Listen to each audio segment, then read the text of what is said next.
हर वक्त हमारे इर्द गिर्द कुछ न कुछ हो रहा है। चीज़ें बन रही हैं, बिगड़ रही हैं, एक शक्ल से दूसरी में बदल रही हैं। पर सवाल ये है कि क्या ये सब बस ऐसे ही हो रहा है या इस सब के पीछे कोई कानून, कोई उसूल काम कर रहा है।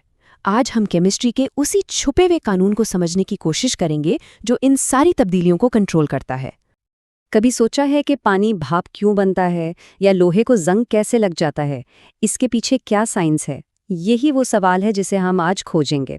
देखें, केमिस्ट्री की दुनिया में ना कुछ भी यूं ही नहीं हो जाता। एक बहुत ही बुनियादी कानून है जो ये तय करता है कि कोई भी रिएक्शन कितना तेज होगा और किस तरफ जाएगा। तो आज हम क्या क्या देखेंगे? सबसे पहले हम इस एक बुनियादी कानून की बात करेंगे, फिर देखेंगे कि इस केमिकल रिएक्शन में कौन कौन से किरदार शामिल होते हैं, उनमें खींचातानी कैसे होती है और फिर ये तवाज़ुन कैसे कायम होता है। और हाँ, आखिर में ये भी जानेंगे कि ये सब कुछ हमारी ज़िंदगी के लिए इतना अहम क्यों है। चलें फिर शुरू करते हैं। सबसे पहले बात करते हैं उस बुनियादी कानून की जो समझें कि इन सारी तब्दीलियों की जड़ है। अच्छा जी, तो ये है कानून कमीती अमल की किताबी तारीफ।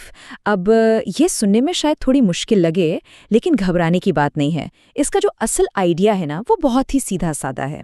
ये कानून बस ये बताता है कि कोई भी केमिकल रिएक्शन कितनी तेज़ी से होगा, यानी उसकी स्पीड क्या होगी। बिल्कुल आसान लफ्ज़ों में समझें तो जितना ज़्यादा सामान होगा, रिएक्शन भी उतनी ही तेज़ी से होगा। मतलब अगर रिएक्शन करने वाली चीज़ें ज़्यादा हैं तो जाहिर है उनके आपस में टकराने के चांसेस भी ज़्यादा होंगे, और जब वो ज़्यादा टकराएंगे तो रिएक्शन की रफ्तार खुद ब खुद बढ़ जाएगी। ठीक है, तो उसूल तो समझ आ गया। अब ज़रा इस केमिकल ड्रामे के किरदारों से भी मिल लेते हैं कि आखिर ये हैं कौन। देखें, किसी भी केमिकल रिएक्शन में दो मेन प्लेयर्स होते हैं।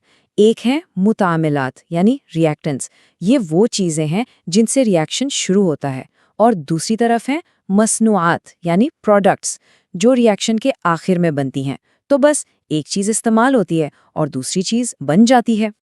अक्सर हम रिएक्शन को एक वन वे रोड की तरह सोचते हैं कि मुतामिलात यानी रिएक्टेंट्स से सीधा सीधा मसनूआत यानी प्रोडक्ट्स बन गईं। ये जो तीर का निशान है ना, ये इसी एक तरफा सफ़र को दिखाता है। इसको समझने के लिए एक बड़ी ज़बरदस्त मिसाल है।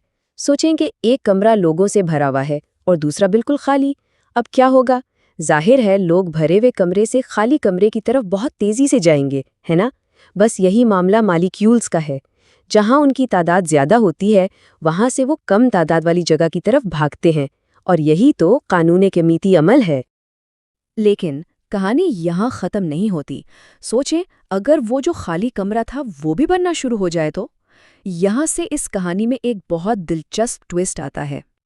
असल में ज़्यादातर केमिकल रिएक्शंस वन वे नहीं होते, वो टू वे होते हैं। ये जो दो तरफा तीर का निशान है ना, ये बहुत ही अहम है। इसका मतलब है कि रिएक्शन आगे भी जा रहा है और पीछे भी आ रहा है। यानी ए और बी मिलकर सी और डी बना रहे हैं, तो वहीं सी और डी भी वापस टूटकर ए और बी बना रहे हैं। तो अब सूरत हाल ये है कि एक ही वक्त में दो मुखालिफ रिएक्शंस हो रहे हैं। एक फॉरवर्ड रिएक्शन जो आगे की तरफ जा रहा है, और एक रिवर्स रिएक्शन जो पीछे की तरफ आ रहा है। ये एक मुसलसल खींचातानी है, एक डांस की तरह जो कभी रुकता नहीं है। तो इस मुसलसल खींचातानी का नतीजा क्या निकलता है? आखिर होता क्या है? नतीजा निकलता है एक खास स्टेट का, जिसे कहते हैं तवाज़ुन या इक्विलिब्रियम। चलें देखते हैं कि ये तवाज़ुन आखिर आता कैसे है। और ये बात समझना बहुत ज़रूरी है। हिरकी तवाज़ुन का मतलब ये हरगिज़ नहीं कि रिएक्शन रुक गया है। नहीं, इसका मतलब है कि जिस स्पीड से रिएक्शन आगे जा रहा है, ठीक उसी स्पीड से वो पीछे भी आ रहा है। मतलब आगे जाने की रफ्तार और पीछे आने की रफ्तार बराबर हो गई हैं। रिएक्शन रुका नहीं, बस एक बैलेंस में आ गया है। तो ये बैलेंस बनता कैसे है? देखें, शुरू में रिएक्टेंट्स बहुत ज़्यादा होते हैं, तो फॉरवर्ड रिएक्शन बहुत तेज़ होता है। फिर जैसे जैसे प्रोडक्ट्स बनना शुरू होती हैं, इनकी मिकदार बढ़ती है, और रिवर्स रिएक्शन भी शुरू हो जाता है और तेज़ होता जाता है। आखिरकार एक पॉइंट आता है जब आगे जाने की रफ्तार और पीछे आने की रफ्तार बिल्कुल बराबर हो जाती है। बस इसी पॉइंट को हिरकी तवाज़ुन कहते हैं। अच्छा, तो ये सारी थियोरी, ये बैलेंस आखिर हमारे लिए अहम क्यों है? भाई, इसका ताल्लुक सिर्फ केमिस्ट्री लैब से नहीं है, बल्कि हमारी रोज़मर्रा की ज़िंदगी से भी इसका गहरा ताल्लुक है। دیکھیں، اسی اصول کی وجہ سے سائنٹسٹ اور انجینئرز اندازہ لگا سکتے ہیں کہ کوئی ریاکشن کس طرف جائے گا اور کتنا ہوگا۔ انڈسٹری میں اسی علم کی بدولت زیادہ سے زیادہ چیزیں بنائی جاتی ہیں، جیسے کھادیں وغیرہ۔ ہمارے اپنے جسم کے اندر خون میں آکسیجن کیسے جاتی ہے، یہ تک اسی بیلنس پر منحصر ہے۔ یہاں تک کہ دوائیاں کیسے کام کرتی ہیں یا روٹی کیسے پھولتی ہے، ان سب کے پیچھے کہیں نہ کہیں یہی اصول کام کر رہا ہوتا ہے۔ تو خلاصہ یہ ہے کہ جب ہم اس بیلنس کے کھیل کو سمجھ جاتے ہیں نا، تو پھر ہم صرف دیکھنے والے نہیں رہتے، ہم اس کھیل کو کنٹرول کر سکتے ہیں، اپنی مرضی کے نتائج حاصل کر سکتے ہیں۔ یہ علم اصل میں ایک بہت بڑی طاقت ہے۔ آخر میں ایک سوال پر چھوڑے جاتا ہوں، یہ جو بیلنس کا اصول ہے، یہ صرف کیمسٹری میں ہی نہیں ہے۔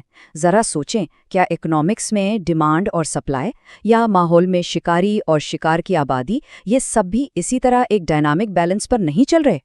یہ قانون ہمیں بتاتا ہے کہ کائنات میں بہت سی چیزیں ایک مسلسل ڈانس میں ہیں، ہمیشہ ایک توازن کی تلاش میں۔